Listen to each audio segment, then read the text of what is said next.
तो ऐसे कैसे बचेगा बिहार? जी हाँ, इसी पर आज चर्चा करेंगे और मेरे साथ मेरे सहयोगी अभिषेक हैं और मैं अविनाश पांडे, और इस पर चर्चा करेंगे कि ऐसे कैसे बचेगा बिहार। कुछ आंकड़े आपके सामने रखेंगे और उन आंकड़ों के हिसाब से बात करेंगे बिहार की कोरोना क्राइसिस की, अर्थात कोरोना के मरीजों के बढ़ने का आंकड़ा जो तेजी से बढ़ रहा है, उस आंकड़े को लेकर और बाहर से आने वाले श्रमिकों के जिस तरीके से पॉजिटिव वो पाए जा रहे हैं उसको लेकर हम बातचीत करेंगे कि ऐसे कैसे बचेगा बिहार। प्रधानमंत्री नरेंद्र मोदी ने एक बार कहा था कि गांवों को कोरोना से बचा कर रखना है, तो बड़ा सवाल अब यही उठ रहा है कि आखिर गांव कैसे बनेंगे, कैसे बचेंगे, क्योंकि कुछ तस्वीरें निकलकर ऐसी सामने आई हैं जिसको देखकर आप ये खुद समझ जाएंगे कि इस हालात में गांवों का बचना मुश्किल है, क्योंकि लगातार अब गांवों से ही कोरोना पॉजिटिव मरीजों की संख्या बढ़ती जा रही है। अभिषेक, सबसे पहले तो हम अपने दर्शकों को बता दें कि 120 से जो श्रमिक स्पेशल ट्रेनें हैं उसके जरिए शनिवार को 1,80,000 श्रमिक बिहार आ रहे हैं। ये तो ट्रेनों के जरिए आ रहे हैं, और कुछ बसों के जरिए, कुछ माफ कीजिएगा, जो ट्रक हैं उसके जरिए जो आ रहे हैं, कुछ पैदल आ रहे हैं, कुछ साइकिल से आ रहे हैं। तो अगर मिला जुलाकर एक आंकड़ा देखा जाए तो ये 2 लाख का है। 2 लाख अगर इस तरीके से आ रहे हैं श्रमिक, तो आप समझिए कि बाहर से आने वाले जो श्रमिक है फिर क्वारंटाइन किया जाएगा, उनको रखा जाएगा, और शायद सरकार के पास इतनी व्यवस्था नहीं है। बातचीत इस पर कर लेते हैं। अभिषेक, क्या लगता है आपको? एक तो तस्वीरें जो हम लगातार दिखाते आ रहे हैं, सिटी पोस्ट जो तस्वीरें दिखाते आ रहा है, चाहे वो क्वारंटाइन सेंटरों की हो या फिर ट्रेनों से आने वाले लोगों को दी जाने वाली सुविधाओं को लेकर हो, और उस पर अब जो श्रमिक आ रहे हैं दूसरे राज्यों से, उनमें कोरोना का पॉजिटिव केस बहुत ज़्यादा मिल रहा है। इसको लेकर क्या हम ये नहीं कह सकते हैं कि ऐसे कैसे बचेगा बिहार? बिल्कुल, ये सवाल है। बिहार तो बचेगा और बिहार कोरोना से जंग जीतेगा, ये दुआ हम सब कर रहे हैं, और जाहिर है हम जीतेंगे भी, देश भी जीतेगा। लेकिन हम सच्चाई से भी मुंह नहीं मोड़ सकते। अविनाश, जैसी कहानी, जैसा आंकड़ा आप बता रहे हैं, बिल्कुल। देखिए हुआ क्या है कि पहले ये सवाल था कि जब सरकार ने ये घोषणा की कि अब ट्रेनें चलेंगी, ट्रेनों के जरिए, बाद में बसों के जरिए भी लोगों को लाया जाएगा, तो ये सवाल था कि बड़ी तादाद में बिहार से बाहर श्रमिक फंसे हुए हैं, छात्र भी फंसे हुए हैं, और जो दूसरे पर्यटक हैं वो भी फंसे हुए हैं। तो तादाद लाखों की है, सरकारी आंकड़ा मेरे हिसाब से 24-25 लाख का है। बिल्कुल। तो इतनी बड़ी संख्या में लोग कैसे आएंगे?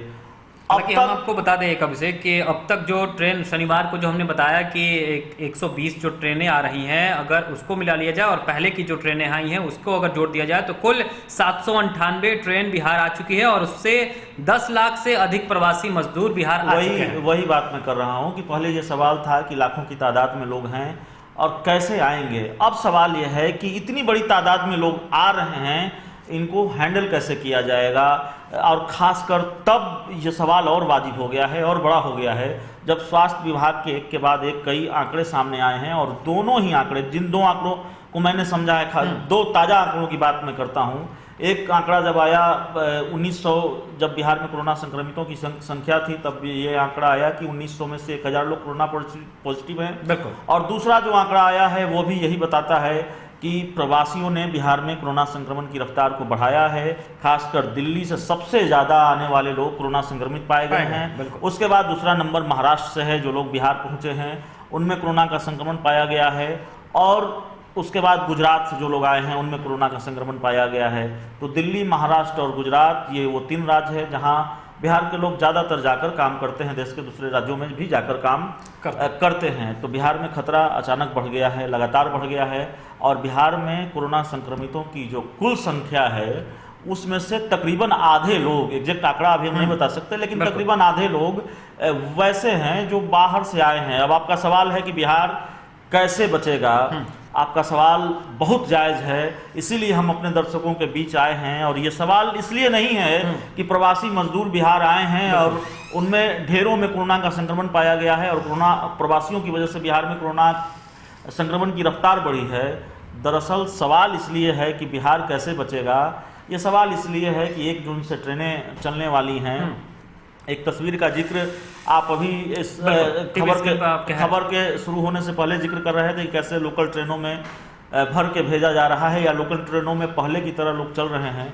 तो 1 जून से जो ट्रेनें चलने वाली हैं उसमें क्या स्थिति होगी, सोशल डिस्टेंसिंग का पालन होगा नहीं होगा, नहीं ही होगा, ये हम कह सकते हैं अंदेशा है। इसलिए अंदेशा है क्योंकि जब आप देख रहे हैं लॉकडाउन 4 में कई तरह की छूट मिली है, तो सावधानी जरूर बढ़ती जा रही है। हर जगह तस्वीर खराब नहीं है, लेकिन सड़कों पर भीड़ है और ज़्यादातर जगहों से वैसी तस्वीरें आ रही हैं जहां सोशल डिस्टेंसिंग की धज्जियां उड़ रही हैं। तो यही सवाल है हमारा, और इसीलिए हमारा सवाल है कि बिहार कैसे बचेगा जब बड़ी तादाद में और बड़ी तादाद में जब लोग आ रहे हैं। आम लोगों के लिए भी, सिर्फ मजदूरों के लिए नहीं, छात्रों के लिए नहीं, पर्यटकों के लिए नहीं, आम लोग सफ़र करेंगे। और जो मेरी जानकारी है, जो मेरी समझ है, जो लोग उन ट्रेनों में आएंगे उनको होम क्वारंटाइन की व्यवस्था, यानी वो सीधे घर जाएंगे, क्वारंटाइन सेंटर नहीं जाएंगे।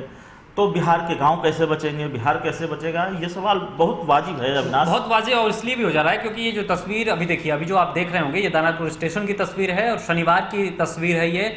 और इस तस्वीर में देखिए कैसे अंतर जिले के लिए जो ट्रेन चलाई जा रही है, पैसेंजर ट्रेन, उसमें किस तरीके से लोगों को ठूस कर भेजा जा रहा है। आपको बता दें कि जिस तरीके से लाखों प्रवासी जो मजदूर आ रहे हैं, उनको अंतर जिला, मतलब एक जिले से दूसरे जिले भेजने के लिए रेलवे ने 26 जो पैसेंजर ट्रेन है उसको रोज चलाने का फैसला किया है। और इसमें बक्सर के लिए शुक्रवार को पहली ट्रेन गई भी और बक्सर से फिर दानापुर आई भी, और ये ट्रेन बीच में आरा के लिए रुकी। हालांकि हमने जब रेलवे के अधिकारियों से, रेलवे के सूत्रों से बात करने की कोशिश की, तो उनका ये कहना है कि इन ट्रेनों में उन्हीं लोगों को भेजा जा रहा है जो डॉक्टर से सेटिस्फाइड हो रहे हैं, मतलब जो जिनके लिए डॉक्टर सर्टिफिकेट दे रहे हैं कि इनको भेजा जा सकता है। लेकिन ये जो अंतर जिला ट्रेन है वो बरौनी, बेतिया, बक्सर और दानापुर से लिए ये चलेंगी इस तरीके से। अभिषेक, ये सवाल इसलिए भी उठना लाजमी हो जा रहा है क्योंकि एक तो हम तस्वीरें लगातार दिखा रहे हैं, दूसरे प्रवासी मजदूर 10 लाख से अधिक आ चुके हैं और अभी औरों को लाया जा रहा है, क्योंकि अब सीएम नीतीश कुमार ये खुद कह चुके हैं कि जो लोग आए हैं, अभी कल ही वो बातचीत कर रहे थे जब क्वारंटाइन सेंटरों में, तो उनका ये कहना है कि अब आए हैं तो जाइएगा मत, यहीं पे हम आपको काम देंगे।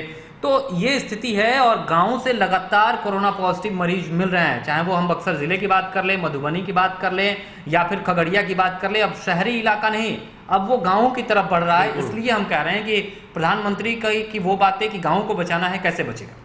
बिल्कुल, और ये खबर सामने आई है, शहरों में नहीं, जो संक्रमण की रफ्तार है वो धीरे धीरे अपना रुख गाँव की तरफ कर रही है। ये बात बिना किसी गुरेज के कही जा सकती है।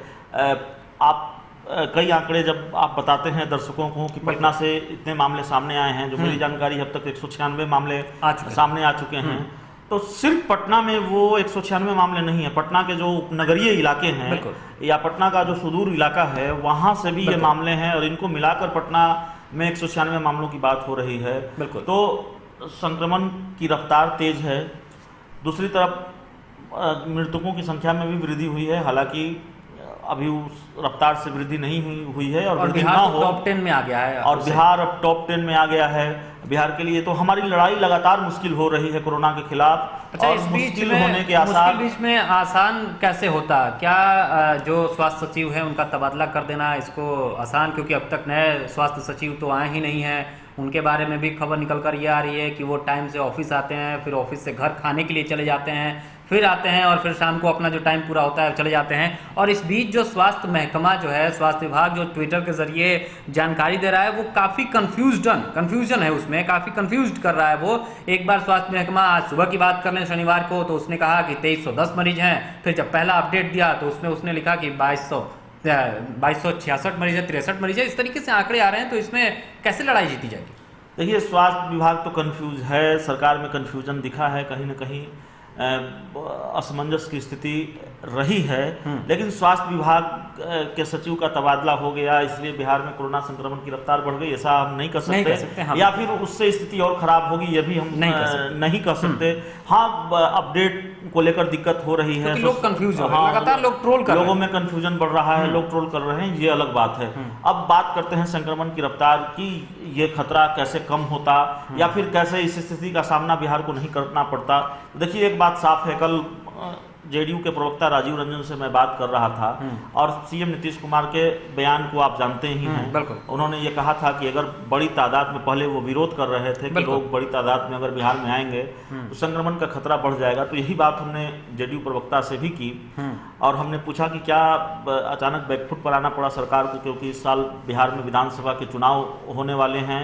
पहले आपने इस खतरे को भांप लिया था, लेकिन फिर विपक्ष के दबाव में या फिर इलेक्शन के प्रेशर में आपको ये फैसला बदलना पड़ा और लोग आ रहे हैं और अब बड़ी तादाद में आ रहे हैं और संक्रमण का खतरा बढ़ गया है। तो हालांकि इस सवाल का गोल मटोल जवाब दिया, जाहिर है जेडीयू के प्रवक्ता हैं और वो उस तरह से जवाब नहीं दे सकते। तो थोड़ा जवाब उन्होंने ये दिया, ये कहा कि देखिए बिहार के मुख्यमंत्री नीतीश कुमार ने संक्रमण के खतरे को भांप लिया था और अब जो लोग आ रहे हैं, बाद में नीतीश कुमार ने फैसला किया कि जो मजदूर हैं, प्रवासी हैं, वो बिहार आएंगे। जेडीयू प्रवक्ता ने ये नहीं कहा, लेकिन बिहार में इलेक्शन है अविनाश, और इसलिए जाहिर है दबाव में हो सकता है फैसला बदलना पड़ा हो। तो सरकार ने फैसला बदला, लोग आ रहे हैं। लेकिन एक बात जो है, जो जेडीयू ने भी कही, जेडीयू के प्रवक्ता ने कही कि देखिए उन राज्यों की भी जिम्मेवारी है जिसकी वजह से बिहार में संक्रमण बढ़ा है। अच्छा होता कि जो लोग जहां फंसे हुए थे, जो मुख्यमंत्री बात कर रहे थे कि जो लोग जहां फंसे हुए थे लॉकडाउन में, वो राज्य अगर उन लोगों के रहने खाने पीने का बेहतर इंतजाम करते और उनको वहीं रोक पाते तो स्थिति ये नहीं होती। एक छोटी सी टिप्पणी आपसे इस पर चाहूंगा, अगर संक्रमण जिस रफ्तार से बढ़ रहा है, स्थिति खराब होती है, तो क्या वाकई में स्वास्थ्य महकमा इस स्थिति में है कि उसको कंट्रोल किया जा सकता है? ये मैं आपसे एक पत्रकार के नाते पूछ रहा हूँ, जो आप देखते हैं, खबरों को कवर करते हैं, खबरों को निकालते हैं, खंगालते हैं और उसके बाद हम अपने दर्शकों तक पहुँचाते हैं। उस बेस पे मैं आपसे ये पूछ रहा हूँ। देखिए स्वास्थ्य महकमा इस स्थिति में है या नहीं है, इस पर बहुत टिप्पणी नहीं की जानी चाहिए, या फिर हालात बहुत बेकाबू हैं ऐसा नहीं कहा जाना चाहिए।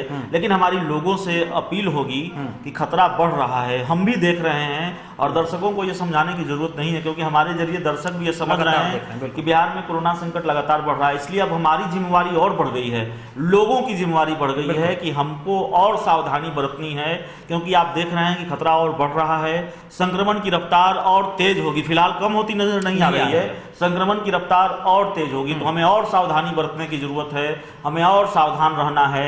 इसलिए हमारी जिम्मेवारी बढ़ गई है, हम रोक सकते हैं कोरोना संकट को, हम लड़ सकते हैं इससे और हम शायद खत्म कर सकते हैं कोरोना संकट को। तो ये जिम्मेवारी हमारी है, सब कुछ सरकार के भरोसे नहीं रहा जा सकता, क्योंकि हालात बेकाबू होने की ओर हैं। ये कोई गुरेज वाली बात नहीं है। तो बिल्कुल, तो जैसा कि अभिषेक बता रहे हैं, वाकई में हमारी और आपकी जिम्मेदारी बढ़ जाती है जब इस तरीके से जो संक्रमण है वो तेजी से बढ़ रहा है। क्योंकि पहले एक अंक में मरीज मिलते थे, उसके बाद दो दोहरे अंक में मरीजों के मिलने की संख्या हुई और अब तो तिहाई अंकों में मरीज मिल रहे हैं, 100 से अधिक रोज मरीज मिल रहे हैं। तो आप अपना ख्याल रखिए, सुरक्षित रहिए, स्वस्थ रहिए, यही हमारी आपसे अपील है। सोशल डिस्टेंसिंग का पालन करते रहिए। अगर बाहर निकलते हैं तो अपने चेहरे को मास्क पर लगाइए और इसके अलावा अपने हाथों को समय समय पर धोते रहिए। यही वो एकमात्र तरीका है जो आपको कोरोना से दूर रखेगा, आपके परिवार को भी दूर रखेगा, आपके शहर गांव को भी दूर रखेगा। इस खबर में इतना ही। अगर आपको ये खबर अच्छी लगे तो इसे अपने दोस्तों के साथ खूब शेयर कीजिए, ताकि वो भी बिहार की स्थिति को समझ पाए, वो भी कोरोना की स्थिति को समझ पाए। मुझे और मेरे सहयोगी अभिषेक को दीजिए इजाजत। नमस्कार।